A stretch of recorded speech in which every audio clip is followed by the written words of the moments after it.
প্রিয় শ্রোতা বন্ধুরা, বেঙ্গলি অডিও স্টোরি মঞ্চে আপনাদের সকলকে স্বাগতম।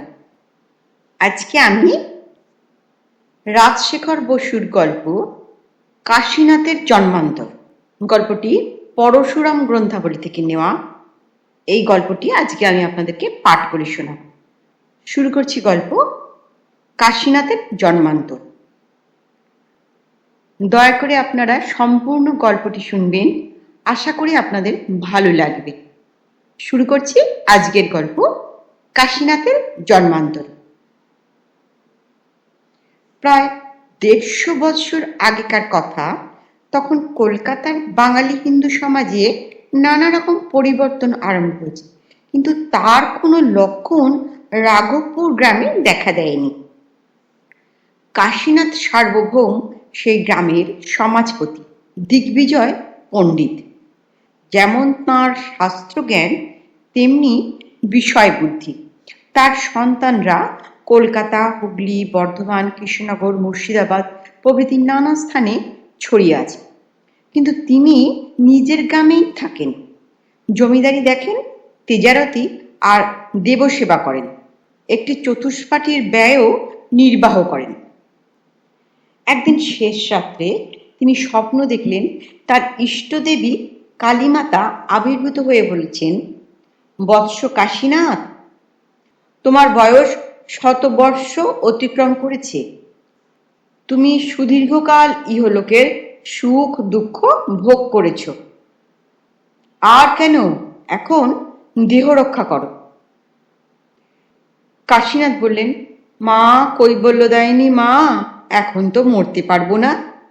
আমার জাজল্যমান সংসার, চতুর্থ পক্ষের স্ত্রী এখনো বেঁচে আছেন, 18টি পুত্রকন্যা, 125টি পৌত্র পৌত্রী, দৌহিত্র দৌহিত্রী, প্রপৌত্র আর প্রহিত্রী প্রভৃতির বোধ হয় 1000 জন্মেছিল। তাদের অনেকে মরেছে, কিন্তু এখনো প্রচুর জীবিতও আছে। তাছাড়া বিস্তর শিষ্য আমার চতুষ্পাঠীতেও পড়ে। আমি তাদের পালন ও অধ্যাপনা করি। এইসব স্নেহভাজনদের ত্যাগ করা অতীব কষ্টকর। তোমার জন্য একটা বৃহৎ মন্দির নির্মাণের সংকল্প করেছি, তাও উদযাপন করতে হবে। কলকাতার কিরিস্তানি অনাচার যদি এই গ্রামে প্রবেশ করে, তবে আমাকেই তো তার রোধ করতে হবে। আমার ছেলেদের দিয়ে কিচ্ছু হবে না, তারা স্বার্থপর, নিজেদের ধান্দা নিয়েই থাকে। বয়স বেশি হলেও আমার শরীর এখনো শক্তই আছে, অতএব কৃপা করে আরো 10টি বৎসর আমাকে বাঁচতে দাও। কালীমাতা ভ্রুকুটি করে অন্তর্হিত হলেন।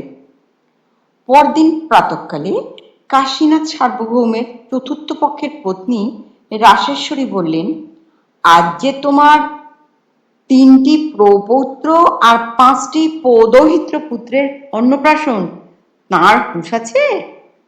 তুমি চট করে স্নান আহ্নিক সেরে এসো, তোমাকেই তো হোমযজ্ঞ করতে হবে। গঙ্গায় স্নান করে এসে কাতর কণ্ঠে কাশীনাথ বললেন, সর্বনাশ হয়েছে গিন্নি, কাল সর্প আমাকে দংশন করেছে, আমার মৃত্যু আসন্ন। মা করাল বদনী, এ কি করলে? হায় হায় হায়, সংকল্পিত কর্ম সমাপ্ত না হতেই আমাকে পরলোকে পাঠাচ্ছ। শাস্ত্রে বলে, যার যেমন ভাবনা তার তেমনি সিদ্ধিলাভ হয়। কাশীনাথ যদি শ্রীরামপুরের পাদ্রীদের কবলে পড়ে খ্রিস্টান হতেন, তবে মৃত্যুর পর শেষ বিচারের প্রতীক্ষায় তার সুদীর্ঘকাল জড়ীভূত হয়ে থাকতে হতো, সরীসৃপাদি যেমন শীতকালে থাকে। কিন্তু ভাগ্যক্রমে তিনি অতি নিষ্ঠাবান হিন্দু ছিলেন, সেই জন্য তার পারলৌকিক পরিণাম অবিলম্বেই সংগঠিত হল। মৃত্যুর পরে কাশীনাথ উপলব্ধি করলেন, তিনি সূক্ষ্ম শরীর ধারণ করে শূন্যে অবস্থান করছেন। তার প্রাণহীন দেহ অঙ্গনে তুলসী মঞ্চের সম্মুখে পড়ে আছে। তার পত্নী আর আত্মীয়বর্গ চারিদিকে বিলাপ করছেন। প্রতিবেশীরা বলছেন, ওহ, একটা ইন্দ্রপতন হলো। ক্ষণকাল পরেই তিনি প্রচণ্ড বেগে দক্ষিণ দিকে বাহিত হয়ে যমলোকে উপনীত হলেন।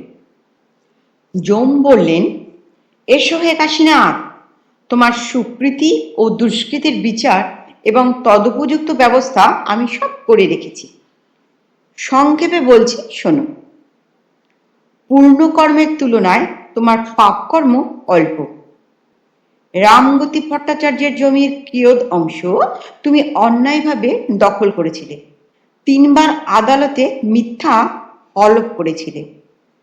প্রথম ও মধ্যবয়সের বন্ধুপত্নী ও বন্ধুস্থানীয় কয়েকজনের প্রতি কুদৃষ্টিপাত করেছিলে। মুশিকের ন্যায় অজস্র সন্তান উৎপাদন করেছিলেন। অন্তিমকাল পর্যন্ত বিষয় চিন্তায় মগ্ন ছিলে। এছাড়া আর যা করেছ সবই সৎকার্য। নিয়মিত দুর্গা উৎসবাদি করেছ, কদাপি অখাদ্য ভোজন করনি। দুষ্কৃতির জন্য তুমি 50 বছর নরকবাস করবে, তারপর পূর্ণকর্মের ফলস্বরূপ 100 বছর স্বর্গবাস করবে। আচ্ছা, এখন যাও, কর্মফল ভোগ করো গিয়ে। নির্দিষ্টকাল নরক ভোগ আর স্বর্গভোগের অন্তে কাশীনাথ পুনর্বার যম সকাশে আহুত হলেন। যম বললেন, ও হে কাশীনাথ, তোমার প্রাক্তন কর্মের কর্মফল ভোগ সমাপ্ত হয়েছে। এখন তোমাকে পৃথিবীতে ফিরে যেতে হবে। বিধাতা তোমার উপর প্রসন্ন, তুমি অভীষ্ট কুলে জন্মগ্রহণ করতে পারো। বলো, কি প্রকার জন্ম চাও? ধনী বণিকের বংশধর হয়ে, দরিদ্র জ্ঞানী ধর্মাত্মার পুত্ররূপে, না শুচিরাং শ্রীমাতং গেহে? কাশীনাথ উত্তর দিলেন, ধর্মরাজ, মৃত্যুকালে আমার অনেক কামনা অতৃপ্ত ছিল। দয়া করে এই ব্যবস্থা করুন যাতে আমার বর্তমান বংশধরের গৃহে প্রত্যাবর্তন করতে পারি। আমার প্রপৌত্রের পুত্র শ্রীমান ভবানীচরণ আমার অতি স্নেহভাজন ছিল। তারই সন্তান করে আমাকে ধরাধামে পাঠান। যম বললেন, কি বলছো হে কাশীনাথ? জীবিতকালেই তুমি অধস্তন 5 পুরুষ পর্যন্ত দেখেছিলে। তোমার মৃত্যুর পর 150 বছর কেটে গেছে, তাতে আরো 6 পুরুষ হয়েছে। এখন যে বংশধর, সে তোমার স্বপিণ্ডীয় নয়। তার সঙ্গে তোমার কতটুকু সম্পর্ক? তার পুত্র হয়ে জন্মালে তোমার কি লাভ হবে? আরো তো ভালো ভালো বংশ আছে। কাশীনাথ বললেন, প্রভু, দয়া করে সেই অধস্তন 11 সংখ্যক বংশধরের গৃহে আমাকে পাঠিয়ে দিন। ব্যবধান যতই থাকুক, সে আমার তথা শ্রীমান ভবানীচরণের সন্তান, অতীব স্নেহের পাত্র। তাকে দেখবার জন্য আমি উৎকণ্ঠ হয়ে আছি। তুমি তাকে চিনবে কি করে? তোমার বর্তমান স্মৃতি তো থাকবে না। জ্ঞানহীন ক্ষুদ্র শিশুরূপে প্রসূত হয়ে তুমি ক্রমে ক্রমে বড় হবে, জ্ঞানার্জন করবে, কিন্তু বিগতকালের সঙ্গে নবজীবনের কোনো যোগ থাকবে না। প্রভু, আমার প্রার্থনাটি অবধান করুন। নারী গর্ভে 9 মাস 10 দিন বাস করার পর শিশুরূপে ভূমিষ্ঠ হতে আমি চাই না। জ্ঞানবান জাতিস্বর করে আমাকে পাঠিয়ে দিন। মরবার সময় তোমার বয়স 100 বৎসরের কিঞ্চিত অধিক হয়েছিল।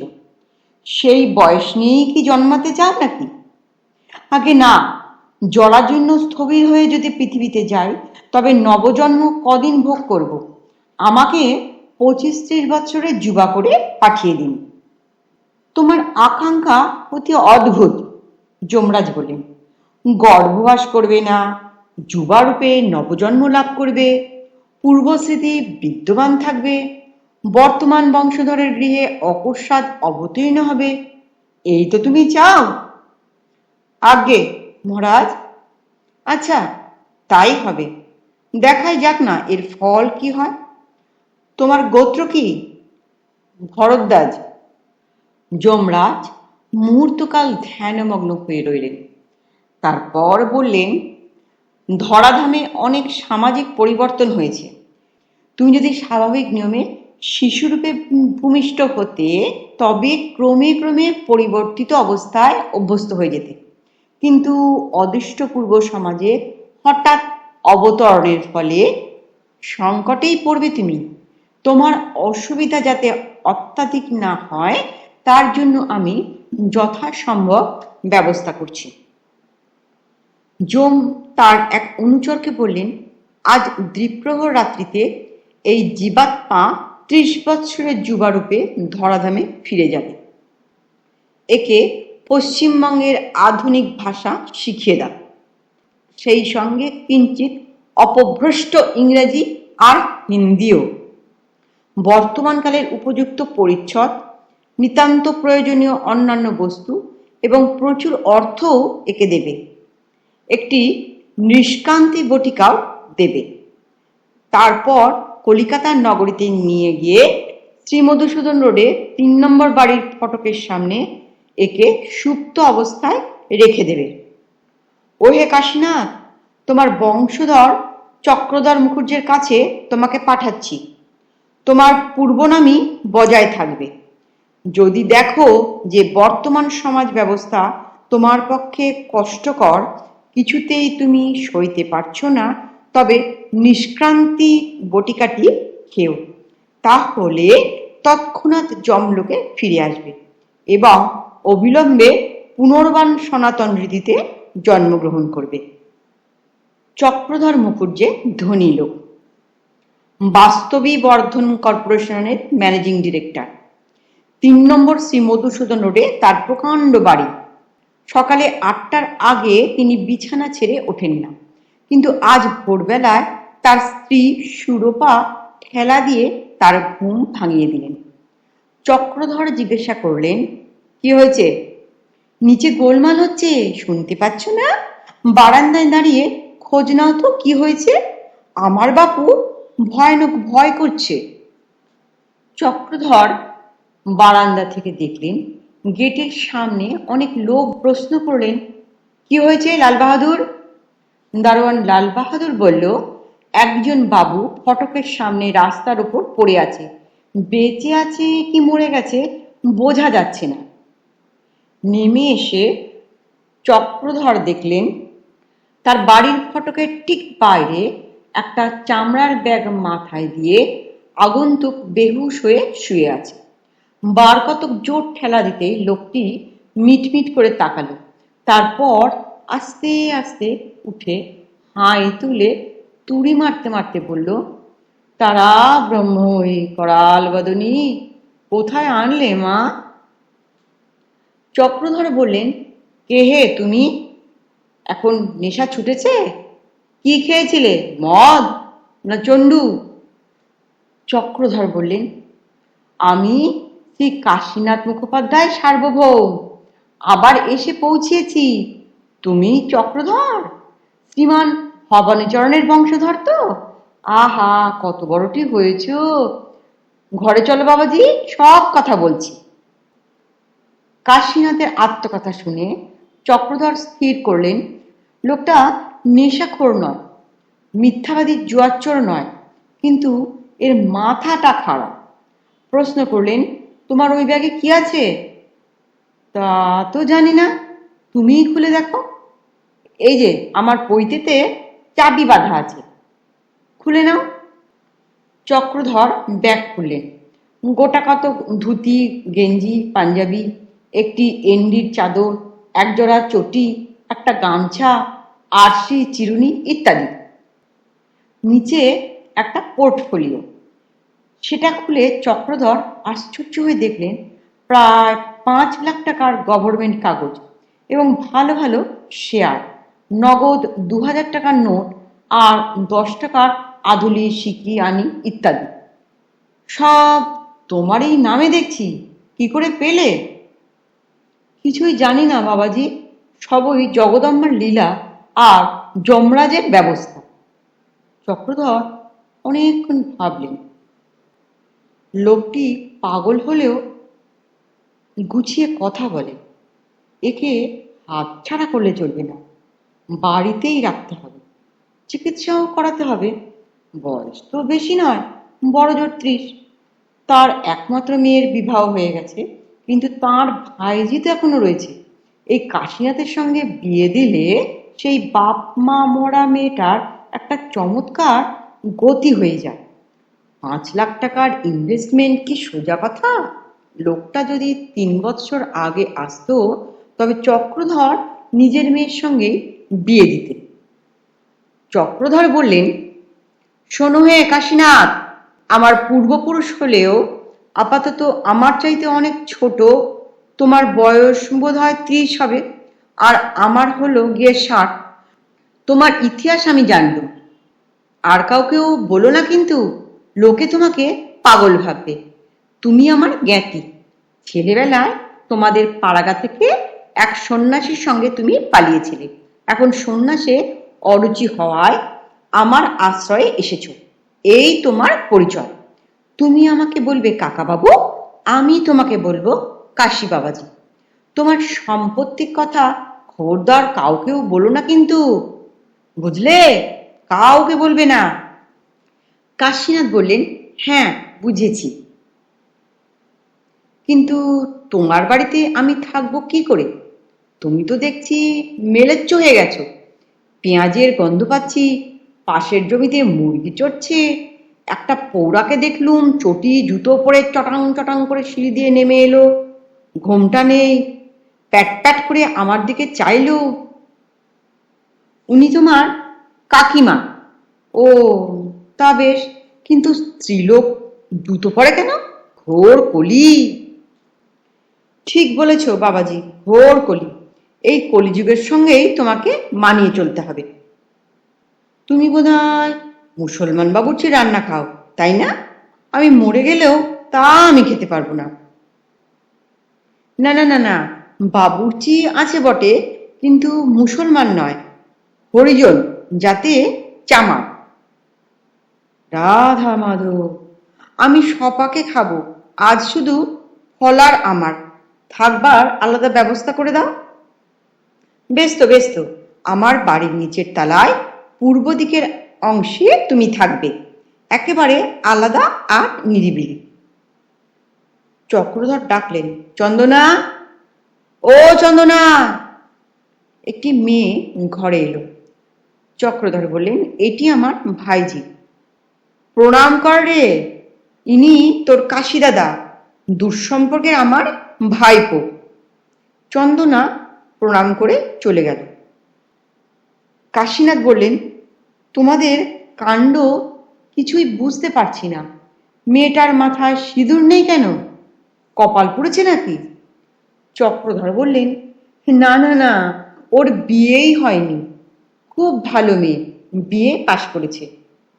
দুর্গা দুর্গা, এত বড় ধাড়ি মেয়ের বিবাহ হয়নি? বিবি বানাচ্ছ দেখছি। আচ্ছা কাশীনাথ, তোমার বিবাহের মতলব আছে তো? আছে বই কি, একজন ভালো ঘটক লাগাও। আমার ভাইজি চন্দনাকে বিয়ে করো না। তুমি উন্মাদ হলে নাকি চক্রধর? এক গোত্রে বিবাহ হবে কি করে? তাছাড়া ওরকম বেয়ারা স্ত্রী আমার পোষাবে না। সদ্বংশের লজ্জাবতী নিষ্ঠাবতী মেয়ে চাই। বিদ্যার আমার দরকার নেই। রান্না আর ঘরকন্যার সব কাজ জানবে, বার ব্রত পালন করবে। তোমার গিন্নি আর ভাইজির মতন ধিঙ্গি হলে চলবে না। মুশকিলে ফেললে কাশীনা। তুমি যেরকম পাত্রী চাও তেমন মেয়ে ভদ্র ঘরে আজকাল লোপ পেয়েছে। আচ্ছা, যতটা সম্ভব তোমার পছন্দসই পাত্রীর জন্যে আমি চেষ্টা করব। এখন তুমি স্নান আর সন্ধ্যান্বিক সেরে আহারাদি করো। চক্রধর মুখুজ্জে ভাবতে লাগলেন, লোকটা পাগল, কিন্তু কথাবার্তা অসংলগ্ন নয়। সেকেলে মতিগতি হলেও বুদ্ধিমান বলা চলে। আশ্চর্য ব্যাপার, কাশীনাথ অত টাকা পেল কোত্থেকে? যাই হোক, ওকে যে করেই হোক আটকে রাখতে হবে। সম্পত্তি যাতে আমার কাছেই গচ্ছিত রাখে তার ব্যবস্থা করতে হবে। চন্দনার সঙ্গে বিয়ে হলে খাসাটি হতো, একেবারে আমার হাতের মুঠো এসে পড়তো। ওর পছন্দ মতো পাত্রী বা পায় কোথায়? সেকেলে নিষ্ঠাবতী মেয়ে হবে, পাগল স্বামীকে সামলাবে, আবার আমার বশেও চলবে। হঠাৎ চক্রধরের মাথায় একটি বুদ্ধি এলো। আচ্ছা, গয়েশ্বরীর সঙ্গে বিয়ে দিলে হয় না? তার তো খুব নিষ্ঠা, আচার বিচার, বুদ্ধিও খুব, আমাকেও খাতির করে, সব বিষয়ে আমার মত নেয়। টাকার লোভে কাশীনাথকে বিয়ে করতে হয়তো রাজি হবে, কিন্তু বয়সের তফাৎটা যে বড্ড বেশি। গয়েশ্বরী সম্পর্কে চক্রধরের ভাগ্নি, জেঠতো বোনের মেয়ে। বয়স প্রায় 50 হলেও এখনো তিনি কুমারী। বাপ মা অল্প বয়সে মারা গেলেও চক্রধরই অভিভাবক হয়েছিলেন, কিন্তু তাকে ভাগ্নির তত্ত্বাবধান বেশি দিন করতে হয়নি। গয়েশ্বরী অসাধারণ মহিলা, অল্প লেখাপড়া আর নানা রকম শিল্পকর্ম শিখেই তিনি স্বাবলম্বিনী হলেন। তার নারী বস্ত্রশালা খুব লাভের ব্যবসা।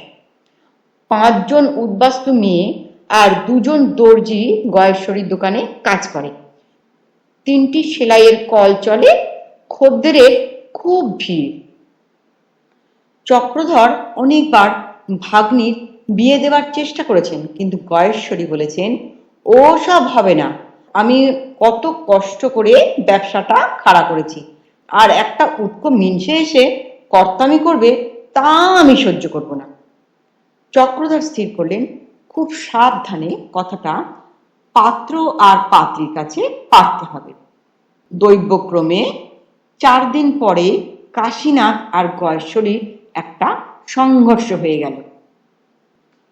চক্রধরের বাড়ি একতলায় পূর্ব দিকের অংশে কাশীনাথ স্বতন্ত্র হয়ে বাস করতে লাগলেন। তিনি সপাকে খান, চক্রধরের একজন পুরনো চাকর, তার ফরমাস খাটে। একদিন সকালবেলা প্রাতঃকৃত সেরে কাশীনাথ গড়িয়াহাট মার্কেটে বাজার করতে গেছেন। জামাই ষষ্ঠীর জন্য সেদিন বাজারে খুব ভিড়। কাশীনাথ অত্যন্ত বিরক্ত হয়ে ভাবছিলেন, এই যে ঘোর কলি, 12 আনাসের বেগুন, হ্যাঁ, সব জিনিসই যে অগ্নিমূল্য, দেশে মন্বন্তর হয়েছে নাকি? কাশীনাথ 2টি কাঁচকলা কিনবেন বলে ভিড়ের মধ্যে সাবধানে অগ্রসর হচ্ছিলেন। এমন সময় অকস্মাৎ থপাস করে গয়েশ্বরীর সঙ্গে তার কোয়ালিশন হলো। কাশীনাথের অপরাধ নেই, তিনি রোগা বেঁটে মানুষ, পিছনের ভিড়ের ঠেলা সামলাতে না পেরে সামনের দিকে পড়ে যাচ্ছিলেন। ঠিক সেই সময় গয়েশ্বরী উল্টো দিক থেকে আসছিলেন। তিনি স্থূলাকায়, সুতরাং তাঁর দেহেই পতন উন্মুখ কাশীনাথের ধাক্কা প্রতিহত হলো। গয়েশ্বরী পড়ে গেলেন না, অত্যন্ত রেগে গিয়ে বললেন, মরণ ছোঁড়া, নেশা করে এসেছিস নাকি? ভদ্রলোকের মেয়ের গায়ে ঢলে পড়ছিস, এত দূর স্পর্ধা? কাশীনাথ বললেন, ক্ষমা করবেন ঠাকুরুন, ভিড়ের চাপে এমন হলো, আমি ইচ্ছে করে অপরাধ করিনি।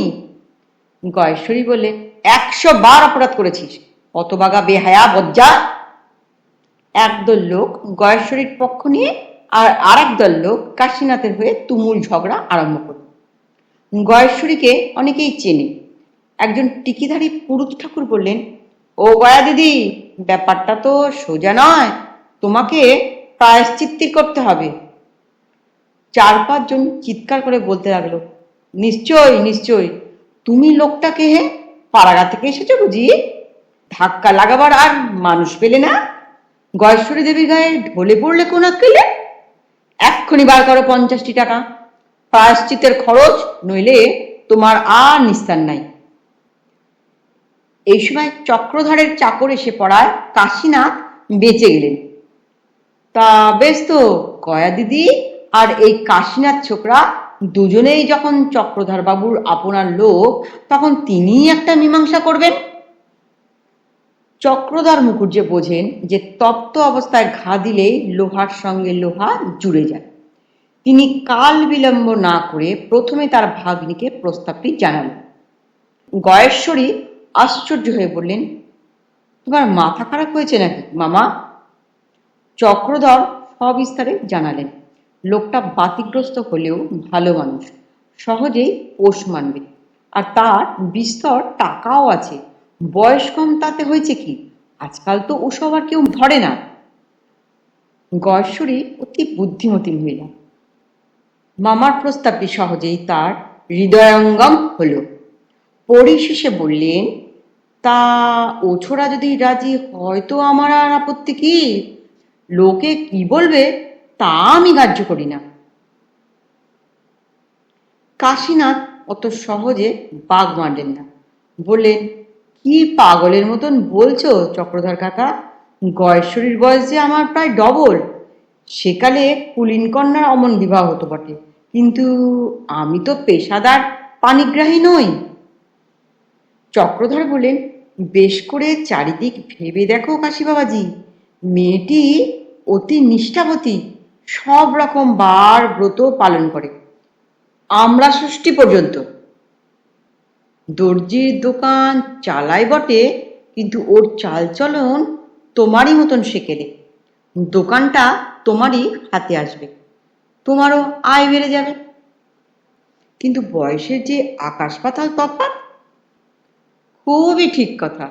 তোমার ইতিহাস যা বলছে তাতে তোমার আসল বয়স এখন 250-এর বেশি, আর গয়েশ্বরীর মোটে 49।